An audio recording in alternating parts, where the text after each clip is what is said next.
Good morning, everybody. Welcome to the pipeline. I'm gonna let y'all come on in. Um, Merry Christmas, Merry Christmas, Happy New Year, all that good stuff. If you in here, hit the like button for me. Subscribe to the channel. Um, I hope everybody had a good holiday. Like, how was your holiday? Did y'all get what y'all wanted? The kids happy? Did y'all cook a lot of food? What did y'all do? We didn't get no snow. We shocked about that. We didn't get no snow for Christmas. It's kind of weird though, because like our winters, the way our winters is set up, it's kind of weird. We didn't get snow for Christmas. It still ain't no snow.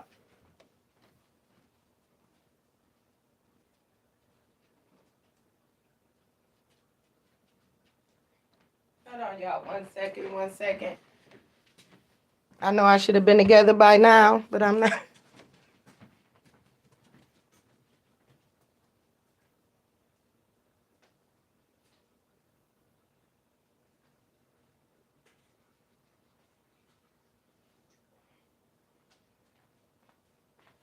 Okay, y'all, let me get down. Okay, I'm done. I had to give the dog some water. Okay. What's up, everybody? Welcome to the pipeline. If you in here for me, feel free to park, comment, share whatever y'all want to share because over the last week, I really was knocked off my block because I knew Melissa Williams. And first of all, I wanna send condolences and justice to the Russell family and the Williams family because I knew Melissa Williams personally. And as I told y'all before, when I lived in the city of Cleveland, I think living there was something that was some of the most scariest things I ever experienced. Living in Cleveland, I had some good memories living in Cleveland. I had some horrible experiences living in Cleveland.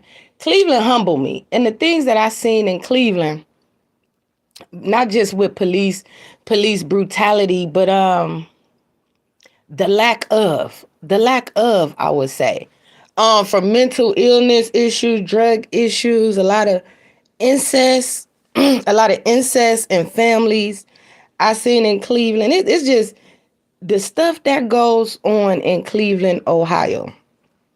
I lived in Cleveland, Ohio for 8 years. So when I went to Cleveland, I went for a better education. Cleveland State University, right? Shout out to Cleveland State.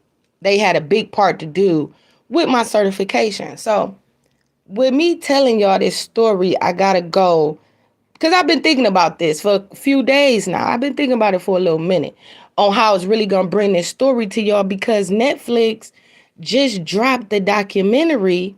I would say about a week before Christmas. I didn't even know it was about Melissa until I watched it on Christmas Eve. 137 shots. Y'all, please go check this out. Not only is it about Melissa Williams and the Russell family. It also is about Tamir Rice with police brutality. It's a good documentary. I just don't understand why would they call the documentary 137 shots when they was talking about a whole bunch of other stuff in between the documentary. Like I would have thought they would have stuck to Melissa's story, more. It don't seem like they really, to me, shed enough light on Melissa's story, which made me feel like with me knowing her personally, I'm gonna use my platform to share my experience with Melissa because the Netflix documentary is not showing it the correct way, but they did bring us in on what happened to her. I don't know if y'all remember about the story where the man and the woman was tragically assassinated, because that's what it was. It was an assassination. Over 137 shots caused behind a backfire. That's what they put it out to us in the beginning until Netflix dropped the documentary that brought us in closer to exactly what happened. Because the people, I believe her family and friends of hers and people who knew her, only thing we knew from the beginning was like, They chased them down behind a backfire. That's the story we got. So when we found out she passed, that was pretty much all the information we received. I mean, far as her family, they received more information than anybody, of course, but that was the story that was brought to the city of Cleveland when I was living there when it all happened. This was the biggest. This case was so high profile in the city of Cleveland. I don't see how it didn't get worldwide attention the way that it should have got worldwide attention. So let's go back to the Cleveland State story. So I had a job, right? Not only did I go to school at Cleveland State, I also was employed through Cleveland State University for a whole year before I quit. I'm going to tell y'all a reason. As good of a school that is, and as good as the money is there, the homeless problem downtown Cleveland is most definitely a big issue. I had to be to work, y'all, at 5 a.m. in the morning, every morning. Monday through Friday. So with the university being downtown, you deal with a lot of homeless issues. I mean, they just land on the main streets, and you don't you don't really take it as a threat, but as a woman walking those streets from coming from out them car garages and being exposed to that, it's kind of scary being a woman out that time of night going to work. And anybody who been to college or know how campuses work with parking, you never really could park right in front of the campus. You either got to go to a garage or you're going to park blocks away from the campus. It's just downtown, how downtown works with one-way streets. Like I said, the park is a big university. So as beautiful as the campus is, homelessness is big in the city of Cleveland. I mean, I'm quite sure it's big everywhere else, but in the city of Cleveland, it's a big thing. They are everywhere downtown, men and women. You still treat people how you want to be treated, of course, but like I said, it was always dangerous. It was always a lot of things that I experienced also from the police downtown city of Cleveland. So I can imagine if I had my issues here and there, I can imagine what the homeless people went through down there in the city of Cleveland by the police department. It got to a point where my daughter's dad literally had to stay on the phone with me every morning until I got inside this campus. Police ran up on me many a time. There was one time I thought they was actually going to try to rape me if I wasn't on the phone walking in the dark with like I said, with my daughter's dad. We was in a relationship for a long time. I think the one incident, it was because I was on the phone with him and he knew. He was like, who is that? I'm like, this the police walking on the side of me. And they really weren't saying nothing. They were just like flashing lights on me. It's like they would question me like, where you going? I'm like, I'm going to work. What's the issue? It was like real creepy. And I was walking out the garage or whatever. Like, I think that was one of the most scariest experiences I had myself. I done had run-ins, like I said, but nothing like that one. I really do think and not just Cleveland Police Department. Police corruption is very, very real. It is police brutality, but we can't let these stories and these situations determine how we feel about all police officers. Of course not, because we know it's some good cops out there, just like we know it's some bad cops. But I have never seen police the way I have seen them in Detroit, Cleveland, and I would say Chicago. It's a different type of police reinforcement. It's something going on within those police departments from what I've experienced. Not just me, but other people's stories that I know that had run-ins with the law and they situations they go through. So I had to bring that up to bring y'all into how Netflix is trying to say that Melissa Williams was just homeless. Like they pretty much made it seem like she was a bum. She was homeless. She didn't have nobody. That's not true at all. That is not true. And the way the image that they putting out to the media ever since Melissa died in 2012 is not a good representation to me of her family, where she come from. It's like they make it seem like she was nothing. She was nothing. So I'm going to let y'all see the trailer to the documentary, and I'm going to tell y'all about my experiences with knowing her personally, Melissa Williams. So let's get into it.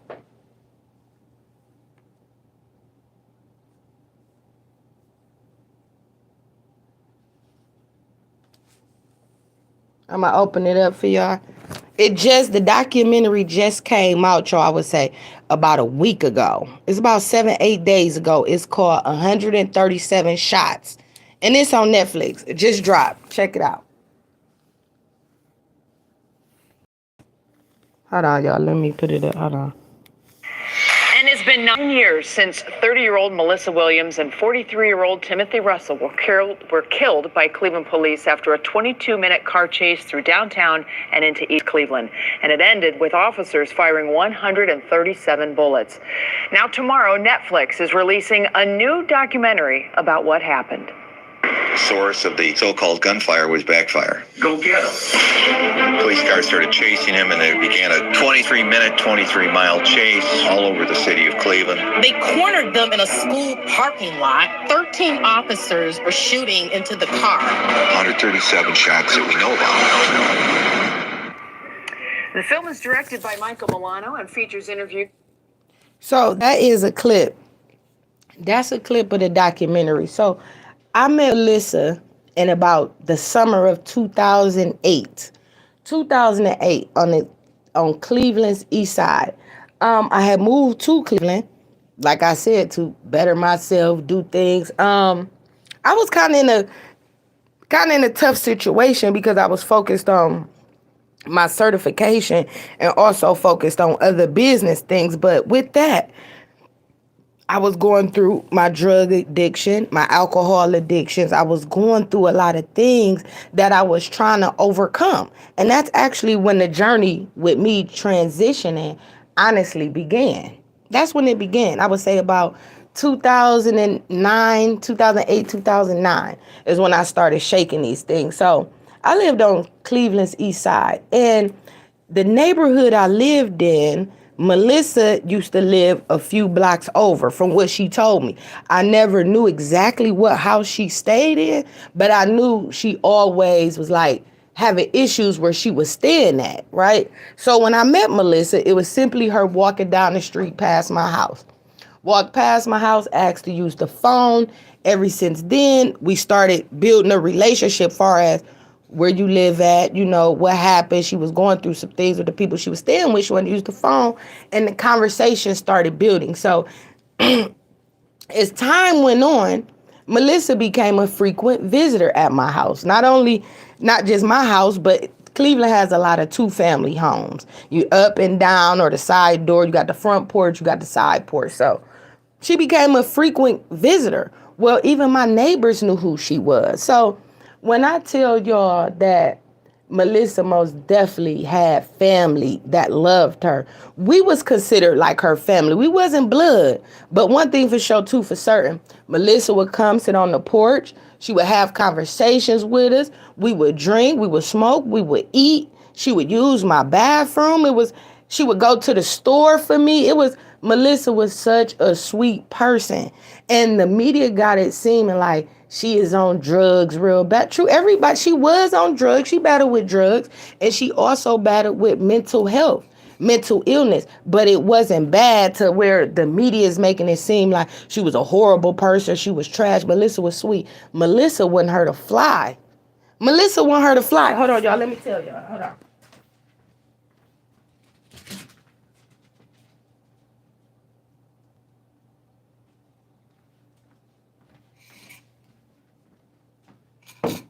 I'm sorry, y'all. I had to get up. Almost tripped over my dog. I had to get the dog.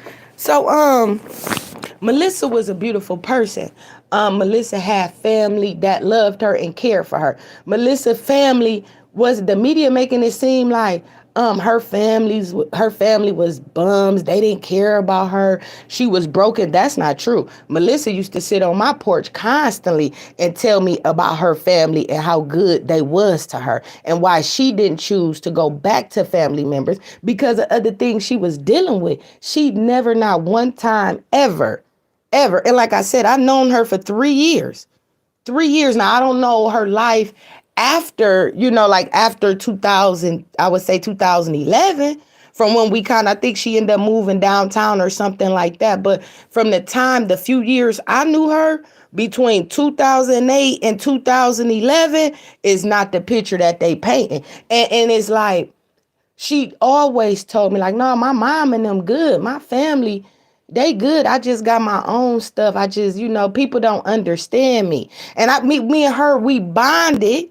Cause keep in mind, they keep saying she was homeless and she was out here bad. She wasn't out here bad. She had her issues. It was times Melissa would come over and I could tell wherever she was staying at, she was getting taken care of good or she was taking care of herself good. It was days where she was clean, hair done and everything. And then she had her days where she would come around and you could tell she was out in the streets for a couple days. And that's why she would come and knock on my door because she always knew it was safe. She used to always call me sis. Like, Melissa, what's going on with you, babe? Why you just won't go home? It was many a conversation I had with Melissa about going back home. But the way and the lifestyle that she lived, it was her choice. But far as being a bum and homeless and all this, man, Melissa always could go back home to her mom and family and stuff. That girl had mad love and she was loved. She was a beautiful spirit. Even like I said, just because a person is addicted to something don't make them an animal. And what them officers did to her with Officer Brelo, Michael Brelo standing on top of that car and shooting 49 bullets into Melissa Williams and Mr. Russell and got found not guilty of murder, that's crazy. Out of over 137 shots, if Mr. Officer Brelo was so afraid of his life and so in danger, why would you jump on top of the hood of the car, right? Because the Cleveland police thought that Melissa and Mr. Russell had a gun in the car. They never had a gun. The whole time Cleveland police is shooting at each other through the car, which made them think that they had a gun in the car, and they totally did not. But Mr. Officer Brelo was so afraid of his life. Why would you jump on top of the hood of the car and let 49 bullets into both of them? You know what I'm saying? Like, I think Melissa was hit 24 times and Mr. Russell was hit, I think, 23 times. His Officer Brelo let off 49 bullets. Few of them bullets missed. The other 23, 24 connected. On top of the other 12 officers, I believe it was 12 or 13 officers that was shooting into the vehicle. 64 car police chase. 64 car police chase over a backfire on the car. So Cleveland police say, oh, well, they should have stopped the car. Who gonna stop the car under them circumstances? Like, but if y'all watch the documentary, you would see that Melissa and Mr. Russell was pulled over prior, right? They was pulled over by Detective Johnson, who Melissa brother Alfredo say. And I seen Alfredo about 8 years back. I had run into her brother and gave my condolences and, told him about how I knew his sister and how it was sad how everything played out with her when she used to sit on my porch almost every other day. In the winter months, she would disappear. Then Melissa reemerged back around the spring and summer months, come back knocking on the door. It wasn't that she always needed things. Sometimes she did need things. And I also looked out for her. But it was also time when she would just come and check on me. What's up, sis? How you doing? Where you about to go, Melissa? I got to go down here and take care of some business. Then I'm going to go see my mom. I'm like, you got bus money and stuff? Like, yeah, I'm good. The smile on her face, y'all, like, I never forget Melissa Williams and what happened to her. It hurts me emotionally even talking about it and going back down memory lane so many years ago, because this was a girl who most definitely ain't deserved nothing like this. And the media is making it seem like she was homeless. Nobody cared about her. Nobody loved her. Melissa wasn't homeless. She was out there by choice. Like a lot of us do. Sometimes we don't want to abide by people's rules. We don't want to have to do this. So we'd rather stay out in the street versus going and getting ourselves together sometime. That don't make her an animal. That don't make her a dog. She struggled with many different things. But one thing for sure, too, for certain, out of all these years, I have always wanted to speak. And people around me knew Melissa. Like people back then, like we don't know it. Like we all moved and stuff away and everybody is doing good who used to live over there. Everybody, it was like family back then, even though it was so many years ago. But I had always wanted to know, like when you would look online and check out her story, or you would see YouTubers and stuff and people comment on Melissa's story who didn't know her personally, but the media has it painted as if she was such a bum and she was homeless and nobody cared for her, when the girl has family and people loved her. People loved her. She was not this person that Netflix is portraying and the news stations is portraying. I'm just speaking off my personal experiences with her. Had a beautiful smile, beautiful smile. Melissa used to tell me so many stories about how people would pick on her, how the police would pick on her, how people would do this to her and do that to her. You know, your heart would go out to her because if you knew her, you would know what kind of person she was. You would knew she wouldn't hurt a fly. You know, she had her mental things where she, you know, she may think another way from what the way you may think. But if you have a conversation with her, you would totally know, like, okay, she cool people right here. Everybody loved Melissa. Everybody used to come over my house who didn't know her, end up falling for it. Like, yeah, this Melissa, this fam. Even if I wasn't there, I would come home and they'd be sitting on the porch, on my front porch, chilling with Melissa. When I pull up, she became family. It to me, I'm so glad to get this off my chest, especially after Netflix dropped that documentary. So then I see people at the news station or the Google, they was like, oh, so many people wanted to be close to her. They wanted to be family because they didn't want to give out no settlement money. They only gave her mom $3 million, which I think is a slap in the face. Money can't bring her back. Just like her brother said, me and Alfredo, when we talked, he was like, yeah, money ain't gonna bring her back, but it's crazy all the shit they took us through. And I'm like, yeah, because $3 million, they should have most definitely paid that family more than $3 million. Over 137 shots. Innocent people, they was assassinated.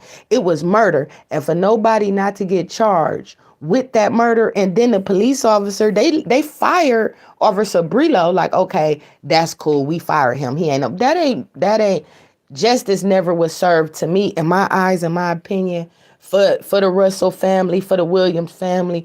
And I think justice do need to be served, and I hope it do one day. But it was crazy how they fired half of them police officers and then hired them back. But then put everything on Officer Brillo and just let him take the fall when other people most definitely should have went to jail. He based it on Officer Brillo say, he thought he was in Iraq pretty much. He have no recollection from what he's saying on jumping on top of the hood and putting 24 bullets in Melissa and 23 bullets in Mr. Russell. How you don't have no recollection and nothing like that when that had to be one of the most traumatizing events in your life besides going to Iraq? He said when he was in Iraq, they dealt with a lot of threats and they had to go on a lot of missions. So I guess in the process, he must have blacked out and thought he was in Iraq. That's what made him stand on top of the car and shoot. I mean, it's just ridiculous. It's ridiculous. And then for Netflix just to drop that documentary, I think the documentary was good. Justice for Tamir Rice too. I think they spent a lot of time talking about Tamir Rice that they should have talked about Melissa Williams. I do. They talked about Mr. Russell a lot. They talked about Mr. William, Tamir a lot. Tamir and Mr. Russell a lot, but they didn't really, to me, cover Melissa's story and her family a little bit more with that time that they had far as the documentary. They did bring us into light on a lot of different things that I never knew exactly the chain of events that happened. But it was an overkill. This was ridiculous. This was senseless. And justice to those families. I just had to say my piece. I had to speak my truth on this because people around us who knew Melissa, we was to be in touch. Like when it first happened and we found out, it was like people was telling me like, you seen what happened? You seen what happened to Melissa? You seen what they did? Like we was in awe. Our neighborhood, we was in awe because we all knew Melissa and we all cared for her and all looked out for her. It was like a semi-family thing. You know what I'm saying? And then for her to just be done like that, That was crazy. It was crazy. And she used to always tell me about these little stories and these run-ins she used to have. Like when she used to solicit and stuff like that. She didn't do it all the time. That's the part that I need to stress. This homeless story they trying to sell, that's not going for people who really knew her and loved her and cared for her. They trying to paint a picture to me to like let these cops get off or something going on with the whole Justice Center. Everything about this story was a cover up. It was a lot of things that they didn't talk about in that documentary. It was a lot of things that they held from the people who loved her and the people of Cleveland with this case. Like I said, this was a big case. This was huge. Huge to a point where Netflix did a documentary on it. Why it didn't get as much worldwide attention. This should have got just as much attention as the Breonna Taylor's, Melissa Williams and Mr. Russell story should have got that same amount of publicity. This was horrific. This whole crime was horrific. I don't know if y'all ever heard of this story. If y'all can, go check it out and go check out that documentary. I hope y'all have a happy holiday. Please subscribe to my channel. I don't know, y'all. I'm just at a loss for words because when I watched the documentary on Christmas, y'all, it just did something to me. Like, damn, it brought up old memories from back then. Like it took me back to a place like where I used to be at in my life and spending time with Melissa and where we all was at in life back then and how far we all have came. Like it just took me down a painful path. You know, it just took me down so many memories, thinking about that house we all used to sit at and thinking about the people that ain't here no more that used to be over there with us. And man, that's crazy. Justice for the Russells and justice for the Williams. Y'all feel free to comment on this story, man. Y'all go check out the documentary and let me know what y'all think about the documentary because it was sad. It was a sad situation. Netflix did do a good job with, to me, bringing the people in more with these stories behind police brutality. They did. They brought us in depth and a little bit more closer into what really happened in the Tamir Rice situation, in the Melissa situation, in the Mr. Russell situation. Only thing I just didn't understand is why would they call it 137 shots if y'all wasn't just going to focus on Melissa and Mr. Russell? Because that was the incident that caused 137 shots. But I do get where they going with the whole police brutality thing and injustice. So it was a good documentary, and it was parts about it that I didn't like. I didn't like it. I don't like the picture of the whole homeless thing, and she didn't have nobody because she was in a bad place at that moment in her life. And it's like they just painting this picture like she was nothing. She was nobody. And that's the opposite. I'm here to tell y'all for a fact. She talked very highly of her family. Melissa came from good stock.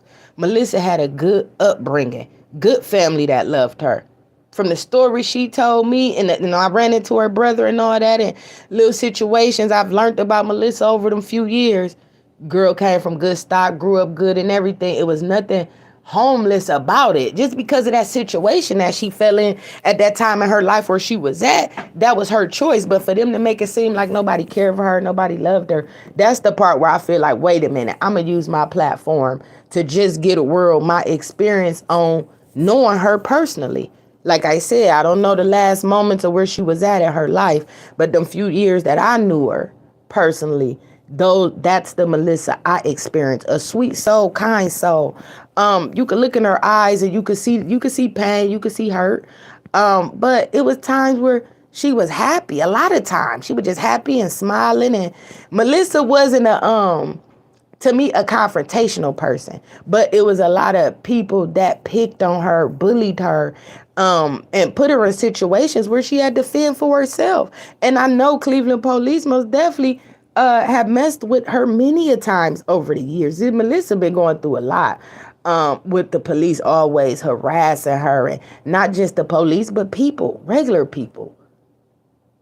And you could see it in her face. And then when she smiled, just like the world was off her shoulders. She would come and really just talk to me and vent and check on me and, you good, sis? Yeah, you good. What's going on, Melissa? Where you coming from? Oh, you look lit. Melissa, you lit. You done came over here lit. We'd laugh and joke like, but lit wasn't out back then, back in those, that 2008, 2009, 2010. We wasn't saying lit, but she was saucy. We would laugh about it and everything. You know what I'm saying? So I just had to give my experience, because watching that documentary most definitely, it did something to me. And ever since she passed, it's just the world just have a different perception of her. And I just didn't like the way the picture was painted. So I just chose to use my platform just to let the world know, and whoever know who know her or watch the documentary or what the media try to put out, because the media propaganda, y'all know I'm always going against that. Y'all know I'm always with, you can't believe everything you see. You can't believe everything you hear, but what you can believe is your own research. You can believe your own research. Do your own follow-ups with a lot of these stories that the media be putting out. Because once you get down to the nitty-gritty and the truth, it'd be a lot of lies, and it'd be a lot of cover-ups, and it'd be a lot of propaganda. And I believe that's what happened in Melissa's case. So there's my story. Feel free to comment. And like I said, justice for both families. Period. Justice for both families. I'm going to get up out of here, y'all. Thanks for listening. Thanks for taking the time out to go check out that documentary, 137 Shots on Netflix. Please feel free and comment. After y'all watch it, come back and comment and tell me y'all thoughts. Subscribe to the channel. If you want to email me, pipelinenews2020@gmail.com. Feel free to do that with any opinions, any ideas, your thoughts, any promotion. Y'all get with me. Happy New Year. Y'all be safe. Stay sucker free. Most of all, stay 10 toes down. Subscribe to the channel. Hit the like button for me on your way out of here. I'm gone.